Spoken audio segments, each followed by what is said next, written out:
Welcome to Sumita Roy's English Classroom. I'm Professor Sumita Roy. Before we begin this video on how to ask questions and answer them, let me request you to first subscribe to the channel if you haven't subscribed yet. Like the videos. There are more than 70 videos, all of which will help you to learn English. Watch all of them, like all of them. Then share it with as many people as you can. Also, you can write your comments. I expect all of you to write your comments in the comments section because that also improves your English. It's not only for commenting, but also for improving your written English. If you make mistakes, then I can tell you how you can correct those mistakes. Unless you respond by a comment, I can't do it. So these are 5 stages. Watch the videos fully, like the videos, subscribe to the channel, share with others, and positively comment. Let us now talk about today's video, and that is how to frame questions. There are different ways of framing questions in English and how to answer these questions. Again, this video is based on all the people who have requested for this. If you comment and if you request, I will try to prepare those videos as soon as possible. There are 3 ways in which you can use questions in English. Why do we need questions? To carry out a conversation, we need some questions. To ask for information, to ask for opinions or ideas, we need questions. Anything which we want to know requires a question. So we need to ask questions. The first variety of questions, I said there are 3 varieties. Now I'm talking about the first variety. The first variety of question is where we use a question word or an interrogative. The word is used as interrogative. We can call them as question words. There are many question words in English. What, for instance? We say, what is your name? Then we also say, what do you like? What are your hobbies? You can use many questions using the word what. What is the name of this city? What is the name of this building? You can ask with what. You get information by saying, my name is, and you give your name. This city is, and you give the name of the city. What do you like? You say, I like playing, or I like, speaking. I like learning languages. You can answer any of these by saying, what do you like? So use what in asking questions which expect an information in the form of a noun, object, noun. Because subject is already there in the sentence, you are using an object noun. If you go back to all the videos already uploaded in the section of noun, pronoun, the language drill, you will find a lot of examples of this. Now, apart from what, we also have question words like how, why, when, where, which, who, whom, many of them. Let us take examples of this. This is the first variety of questions using question words. I'm telling you about 3 varieties. I've started by discussing the first variety. How? So we say, how are you? If somebody is ill, you say, how are you feeling today? This, how do we go to the city which is nearby? Then somebody gives you directions by saying that you can go by bus or you can hire a taxi. These days, taxi has another name, the American version, and that is cab. You can hire a cab. Suppose somebody says, "How are you today?" You can say, "I'm better than I was before," or "I'm better now, thank you." This is important. We shall do a video on polite language where I'll tell you more about it. Now, suppose you have why. Why expects a reason. If you want to know the reason for something, then you ask why. You say that, "Why are there so many clouds today?" Then the answer is, because it may rain, or because it is the rainy season, because there is a cyclone at the sea. So many reasons can be given why. Why are you late? You can say, I'm late because I missed the bus.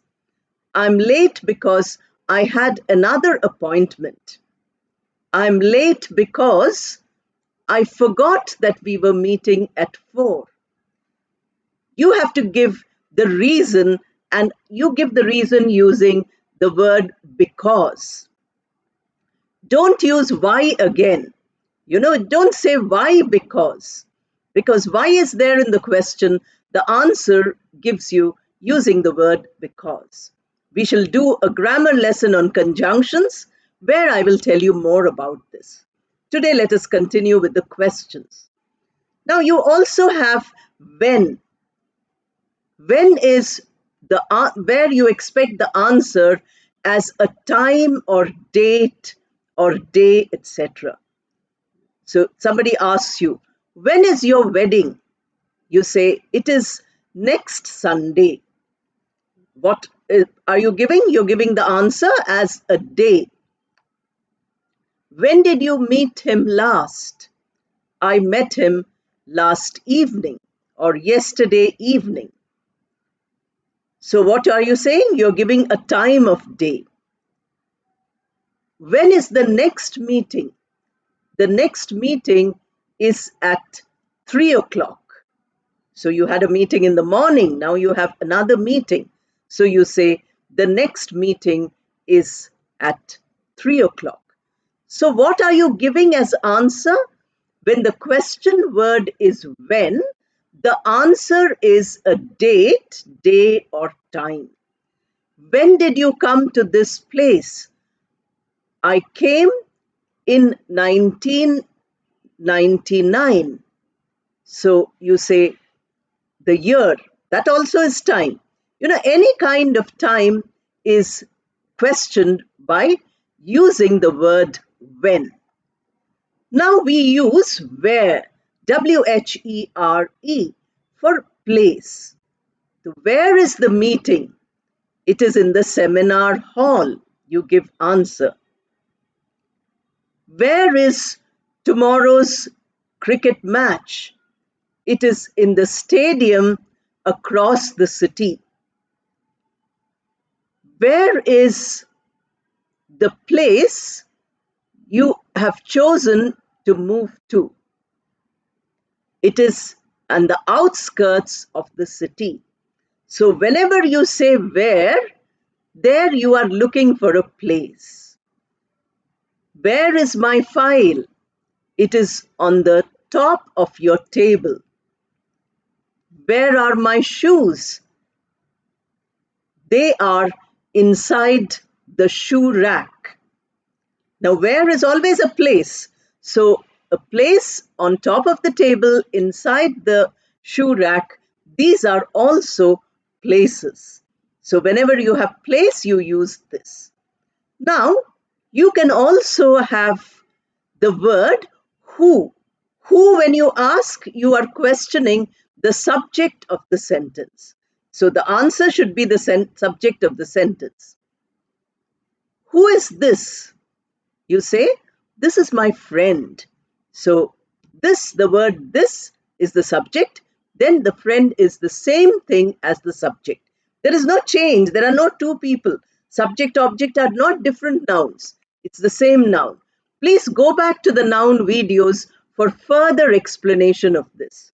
You will get a lot of detailed explanation in those videos. But here it is enough for me to tell you. Who is standing near the gate? You say that a stranger is standing near the gate. Who is standing near the gate? Now, the subject is required. Who subject? A stranger. That is the answer. A stranger is standing near the gate. Now, when a question is asked, please answer completely. When you're learning English, it is important to answer completely. Don't answer by saying a stranger. Finished. That is the answer, correct?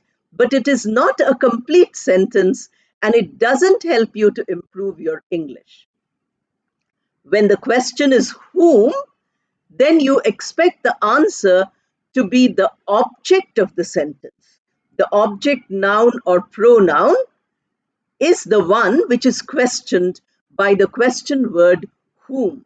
So we say that, whom did you invite? You can say, I invited my neighbor. So I is the subject, invited, verb, my neighbor, object. So whom did you invite? Whom becomes the word here.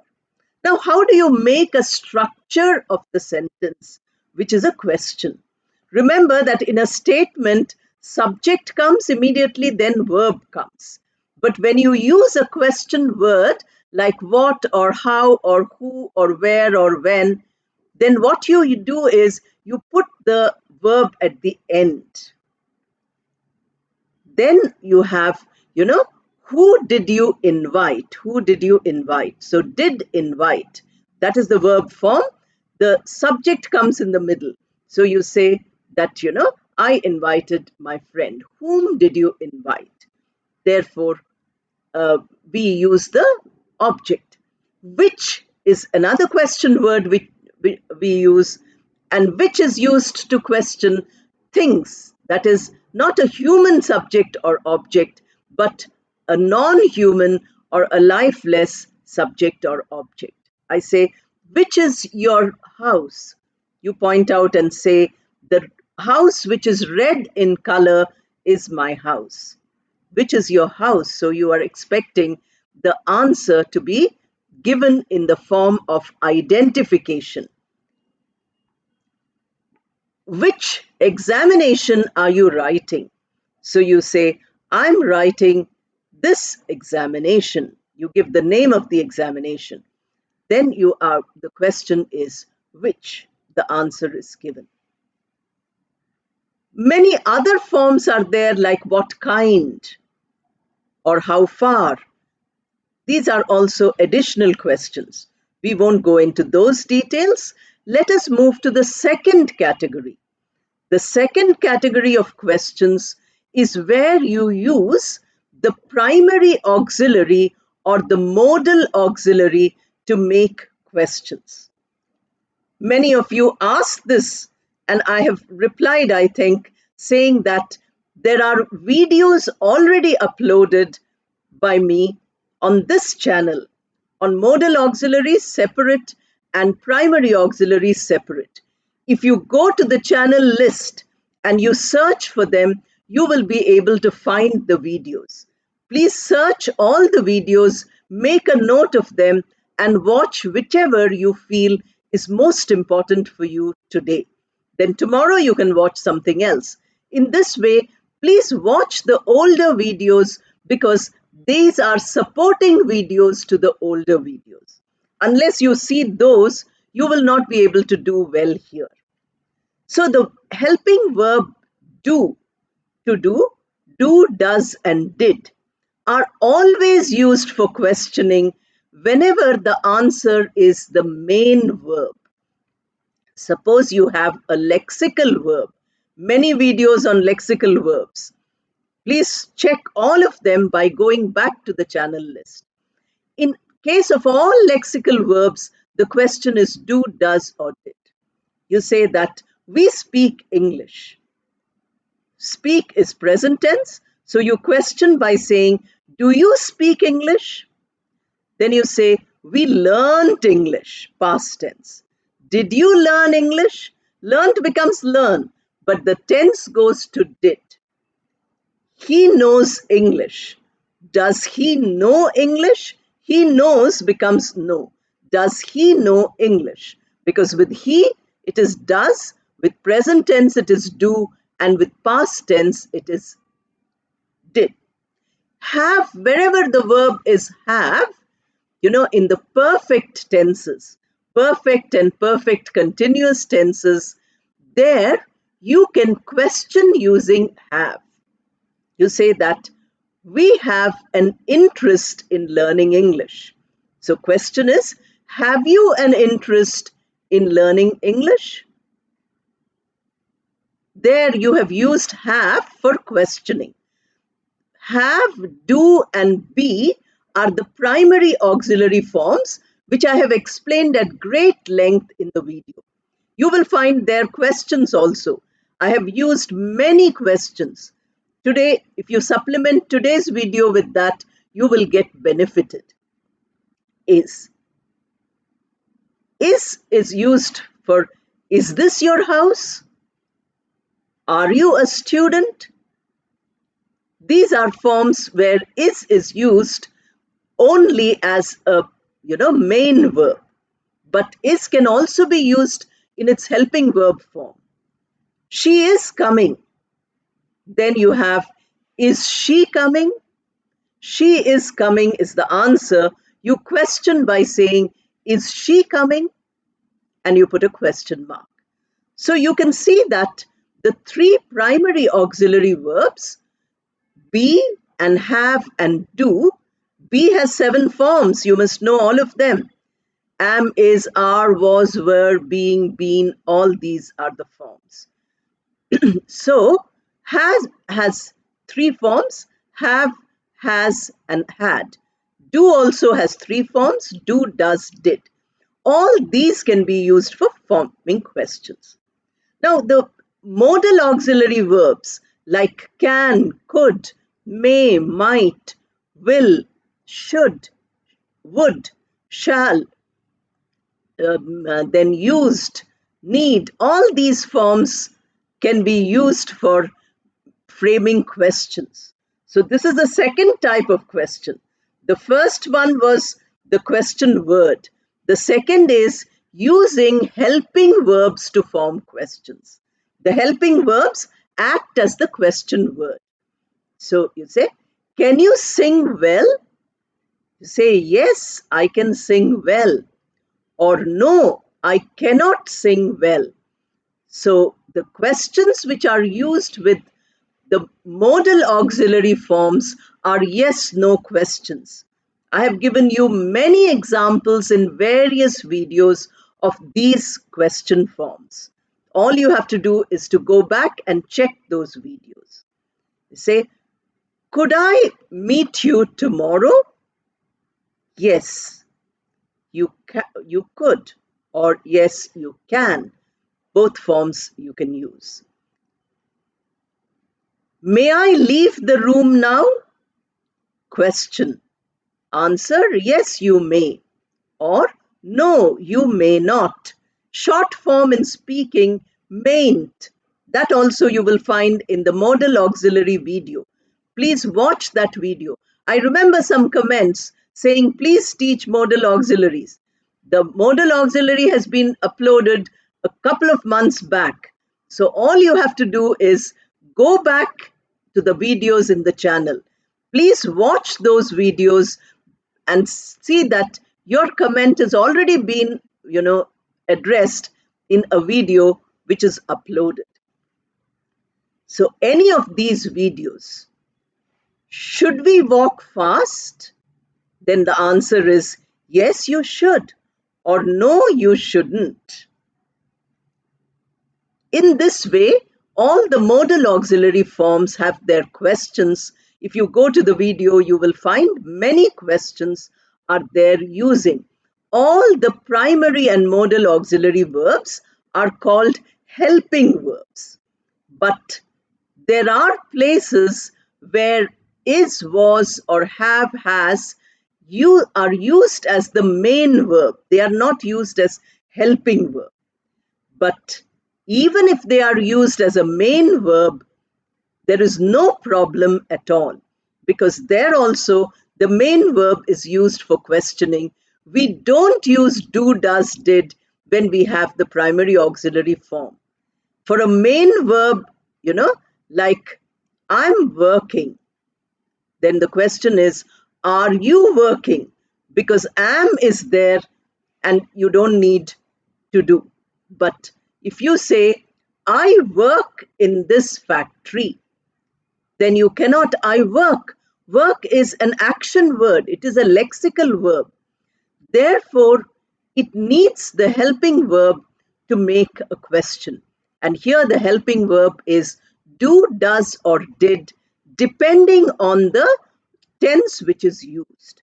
So, I work in this factory becomes do you work in this factory? Do you work? Do is used as a question word. You subject, I becomes you in, because that I have explained already. Because when you ask a person, the other person is the listener, second person. When you speak, you are the first person. So the pronoun, pronoun videos are already there. Go to the personal pronoun video, pronoun number 1. You will find what is first person, what is second person, and what is third person. So, do you work in this factory? Yes, I work in this factory. Then you have a question. He works in this factory. So you say he works. Then the question should be, does he work? That is the form the question will take. Suppose it said, she worked in this factory, or she used to work in this factory. Then you say, did she used to work? Did she used to work? Form comes. Or did she work in this factory? Question, did she work in this factory? That is the question.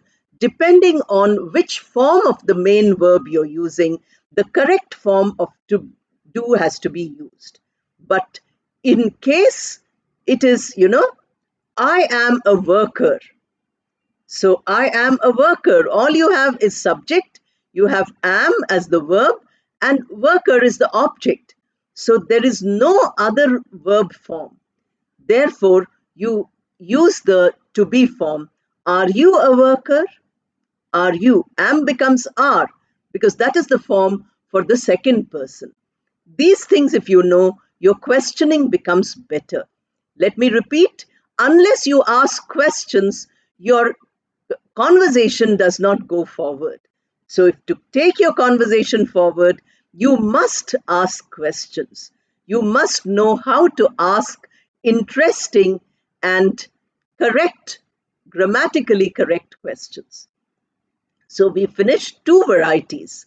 First one was question word, like what, who, how, etc.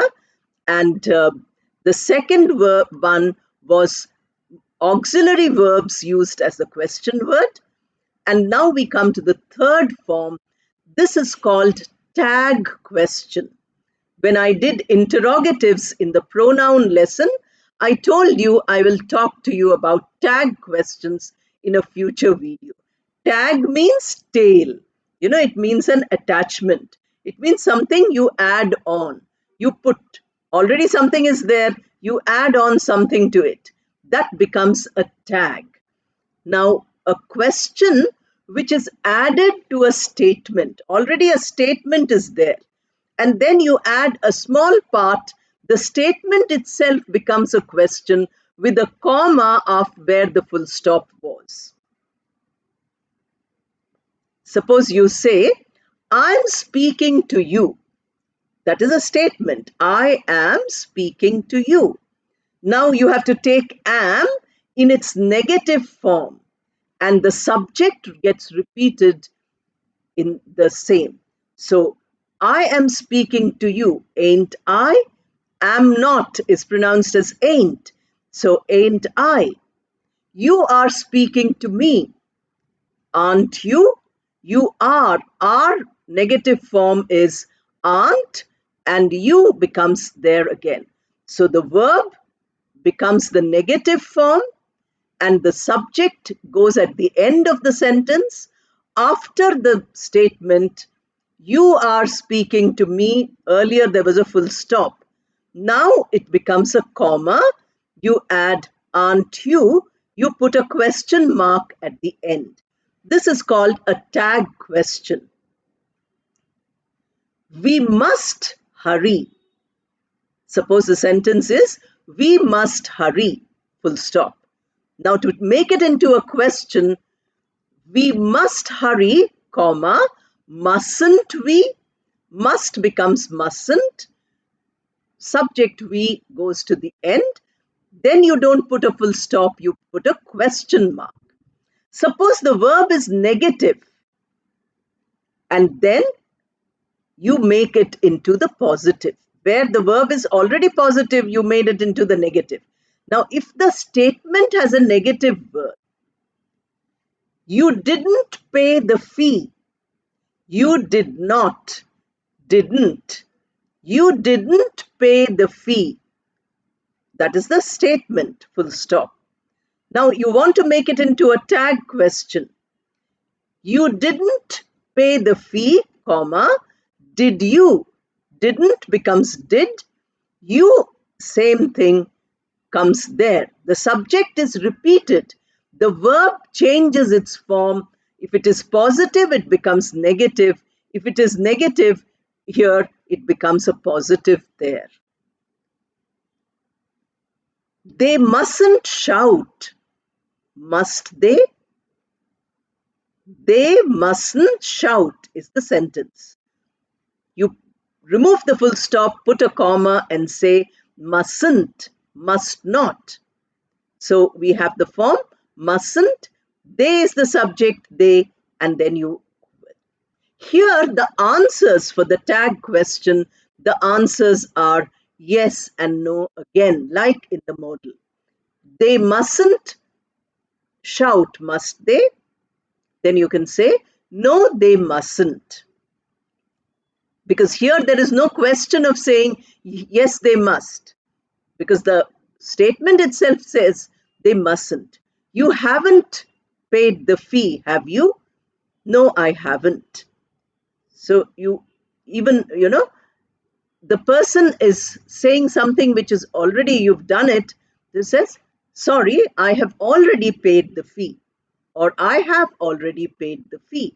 So you can put it in a different way depending on the question.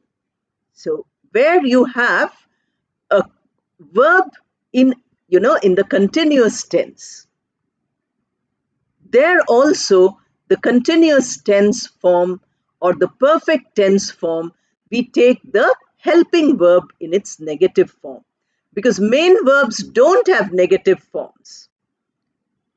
If the main verb is used in the sentence, then you must use do, does, did. I teach English, don't I? Now, I teach doesn't have a helping verb there. So I cannot say, I teach English, isn't it? Or don't I? I teach English. There, the do form is used as don't I, because do, present tense form, not, do not, first person subject, therefore. He doesn't teach English, does he? So did, do becomes does because it is the subject is a third person subject. So the verbs change all the time depending on the subject, especially in the present form. The past, etc., no changes are there. But in the present form of the verb, there are lots of changes. These, when we make mistakes, there the problem arises. I have told you about many mistakes which are made in the videos on verbs and in the videos on nouns. So if you look at all the mistakes there, then your English becomes much better. So here I have spoken to you about 3 types of questions. Now, whenever you want to converse, whenever you want to speak, please use these questions to carry the conversation forward. You start by, you meet somebody who introduces himself or herself. Then you say, haven't we met before? Haven't we met before? Question. Then that person says, oh, yes, I think we have met last year in some exhibition. Or that person says, no, I don't think we have met before. Maybe I'm not sure. I don't remember. So for a single question, you are getting 3-4 sentences as answer. Then that person asks you a question. Are you here because you know somebody? Then you answer to that by saying, no, I have come here because I read about this place in the newspaper, or I saw it in a travel blog. In this way, the conversation continues. Even when you meet friends or strangers, questions and answers are very important. So, this is a, an exercise in asking and answering questions, very useful for your conversation. Please remember that you have to watch the videos completely and practice them again and again. No use just watching and keeping quiet. Unless you practice, you can't benefit from the videos. I'm spending a lot of my time and effort to help you, so I would like you to get the best of the videos. Please subscribe if you haven't, like and comment and share. Don't forget to do these things. Thank you and all the best.